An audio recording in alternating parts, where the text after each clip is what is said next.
Salut, bonjour à tous. Alors d'habitude, je vous parle des voitures qui sont à vendre, des voitures qui vont rentrer dans notre stock. Et bien là, je fais une vidéo un peu spéciale. On va parler des voitures qui ont été vendues. Alors j'ai fait une petite sélection comme ça, c'est des voitures qui ont été vendues plus ou moins récemment.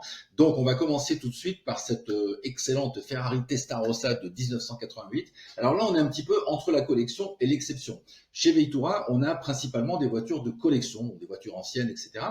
Mais il y a aussi des voitures d'exception. Ça peut être des voitures plus récentes qui sont des voitures un peu exceptionnelles comme des Porsche, des Aston Martin, ce genre de choses. Et bien là, on est un petit peu entre les deux. On est sur une Ferrari Testarossa, donc c'est vraiment une voiture d'exception. Et en même temps, bien sûr, c'est une voiture de collection.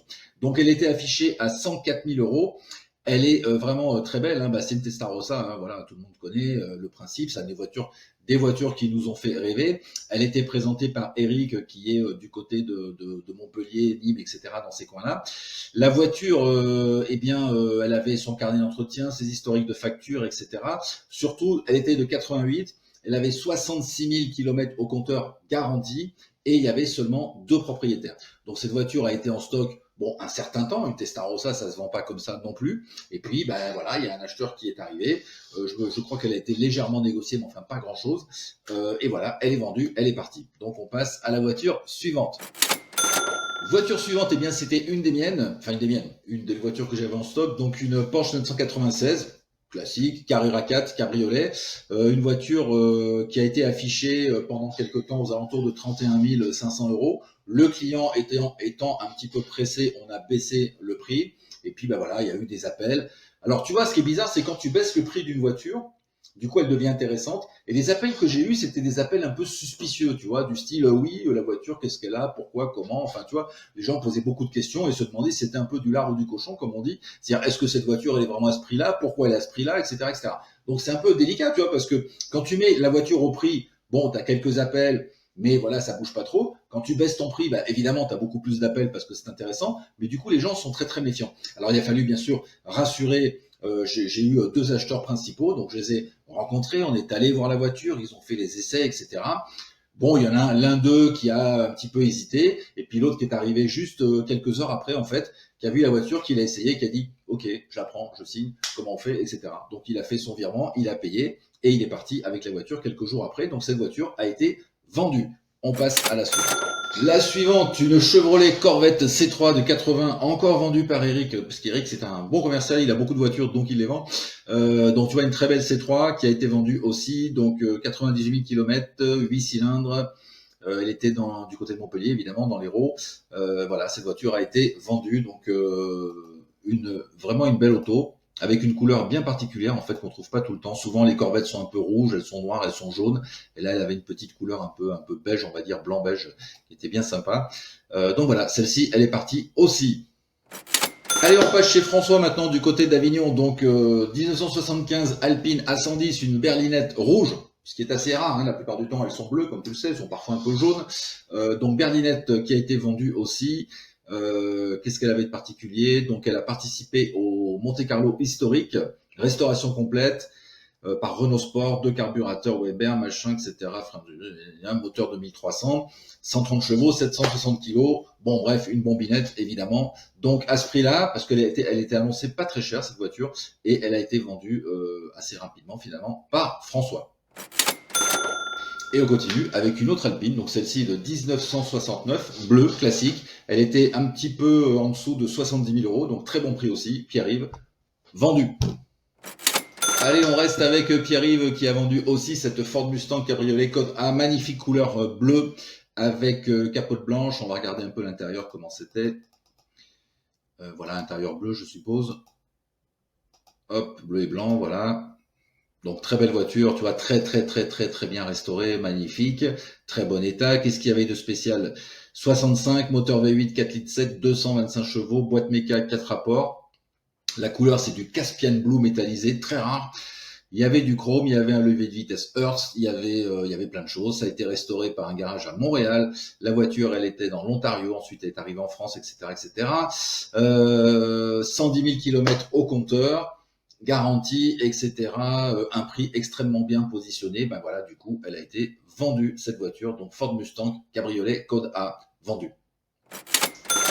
Et puis on finit avec un petit prix, donc cette voiture, Guillaume, inférieure à 10 000 euros, une petite Alfa 2002, 166, V6, 3 litres, etc. Donc une voiture voilà classique. Alors là on est dans les Youngtimer, tu vois, on n'est pas dans la voiture de collection à proprement parler, mais on fait aussi ça, donc de la voiture ancienne, de la voiture de collection, de la voiture Youngtimer et de la voiture d'exception. Donc voilà une des dernières petites voitures qui est rentrée-sortie quelque part. Hein. Elle était à un bon prix, donc elle est partie. Quand même le moteur Busso 3 litres, 220 chevaux, donc une bonne petite voiture pour s'amuser. Distribution qui a été faite, stocké 15 ans, machin, etc. Pneus, batterie, prix très raisonnable, bah oui, évidemment, donc vendu. Voilà, si tu as une voiture de collection et que tu as envie de la vendre, mais que tu n'as pas envie de te prendre la tête avec les annonces, les appels, les gens qui veulent négocier, etc., eh bien, tu me contactes. Donc, je te laisse les coordonnées et je te laisse la façon de le faire sous cette annonce où tu fouilles un petit peu, tu vas trouver facilement. Tu me contactes. Si tu es bien sûr dans la région de Marseille, Aix-en-Provence, tous ces coins-là, je viendrai directement voir ta voiture. Et si tu es dans une autre région, bah écoute, on se contacte par téléphone et puis il y a forcément un conseiller de chez nous qui sera pas trop loin de chez toi. Et puis si c'est le cas, bah écoute, on pourra travailler directement par téléphone, c'est pas un problème. On prend des voitures, des mandats si tu veux sur place, évidemment c'est plus facile, mais on peut aussi prendre une voiture qui est à l'autre bout de la France, ça pose pas de problème particulier. À ce moment-là, c'est toi qui fourniras un peu plus de travail parce que tu devras faire les photos, etc. Mais je m'occuperai du descriptif, etc. Bon. Une fois qu'on est d'accord sur le tarif, qui doit être en fait au tarif du marché, hein, si la voiture elle vaut 15 000 ou 50 000, ben, on va l'afficher à 15 000 ou 50 000, idéalement un petit peu en dessous. Comme ça, on peut la vendre plus rapidement. Il nous faut de belles photos, donc si je viens, on fera de belles photos, mais si c'est toi, je te demanderai de faire de belles photos, peut-être aussi une petite vidéo pour les réseaux.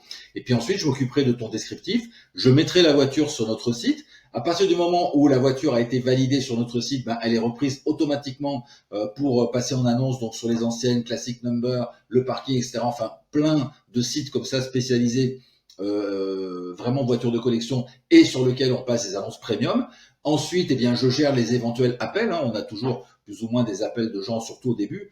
Les gens nous appellent, voilà, pour voir la voiture, pour avoir des renseignements, etc. Quand je trouve quelqu'un de sérieux qui n'est pas farfelu, qui a le budget et qui veut pas faire des échanges, des machins, etc., eh bien, je te l'amène. Donc, si c'est dans le coin, je te l'amène. On fait un rendez-vous ensemble.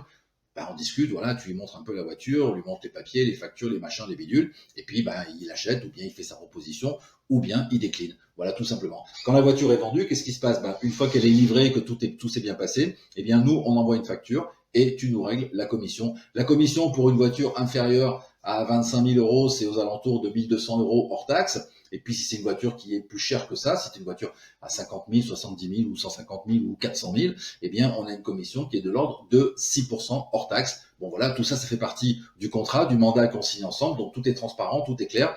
L'idée, si tu veux, c'est que vraiment, tu puisses te dire, bon ok, la voiture est en vente, je m'en occupe pas et je m'occuperai simplement de tout ça quand j'aurai quelqu'un de sérieux en face de moi qui est prêt à signer. Et ce quelqu'un sérieux en face de toi prêt à signer, eh bien c'est mon boulot de te l'amener. Voilà, donc tu connais tout maintenant. Bien entendu, les voitures se vendent ou se vendent pas, ça dépend du marché, ça dépend de la voiture, ça dépend de plein de choses. Mais tu vois que à terme, dans les 3 mois, dans les 6 mois, on arrive sans trop de soucis. Si la voiture est au prix, on finit par la vendre sans aucun problème. Après, quand il y a un problème, c'est que soit ta voiture, elle est vraiment très particulière. Par exemple, j'avais eu récemment une 996, mais qui était vraiment piste, tu vois, qui était préparée pour le circuit. Bon, je l'ai pris en mandat parce que c'est une belle voiture, c'était intéressant. Mais c'est vrai que voilà, c'est pas notre clientèle. Et puis une voiture de circuit, bah, c'est plus compliqué, tu vois. Donc voilà, cette voiture finalement, on l'a pas vendue. Le mandat a été rompu. J'ai redonné le mandat au client. Et puis voilà, il se débrouille tout seul pour vendre sa voiture parce que c'est très très particulier. Dans ces cas-là, c'est compliqué. Mais ça peut arriver, hein, mais c'est compliqué. Et puis sinon, si ça se vend pas, pourquoi? Bah, tout simplement parce qu'on n'est pas au prix. Si ta voiture, elle est estimée aux alentours, enfin sa cote, sa moyenne de vente se fait actuellement, par exemple, à 50 000 euros, mais que toi, t'en veux absolument 55 000, bon, bah évidemment, ça va coincer un peu. Alors ça peut arriver que quelqu'un appelle, vienne voir la voiture et tente de la négocier, etc. Mais c'est à toi aussi, bien entendu, de comprendre qu'il y a un marché. La voiture, ça dépend pas, le prix de la voiture ne dépend pas, si tu veux, de la qualité, du kilométrage, de ceci, de cela, du fait qu'il n'y a pas de rayures ou qu'il y en a, ou ça dépend pas vraiment de tout ça, ça dépend du marché.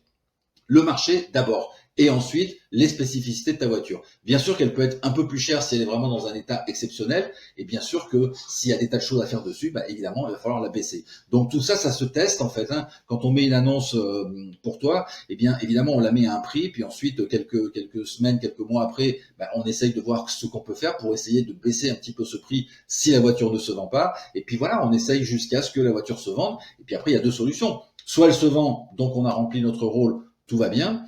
Et on mérite notre commission que tu vas nous régler, ou bien soit elle se vend pas, bon, à partir de là, tu récupères en fait de toute façon ta voiture en pleine propriété, si je peux dire, et puis tu te débrouilles autrement. Il y a d'autres canaux pour vendre des voitures, hein. Il y a les ventes aux enchères, il y a d'autres sites, etc.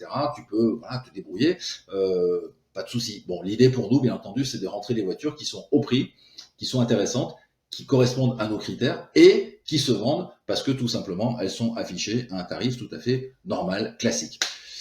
Voilà, c'était important de te montrer un petit peu l'envers du décor. Tu vois, les voitures qu'on présente, c'est bien, mais les voitures qu'on vend, c'est bien aussi. Donc, bien entendu, on est très fiers à chaque fois qu'on vend une voiture. Donc, on met un petit bandeau vendu comme ça sur nos affichettes, sur notre site.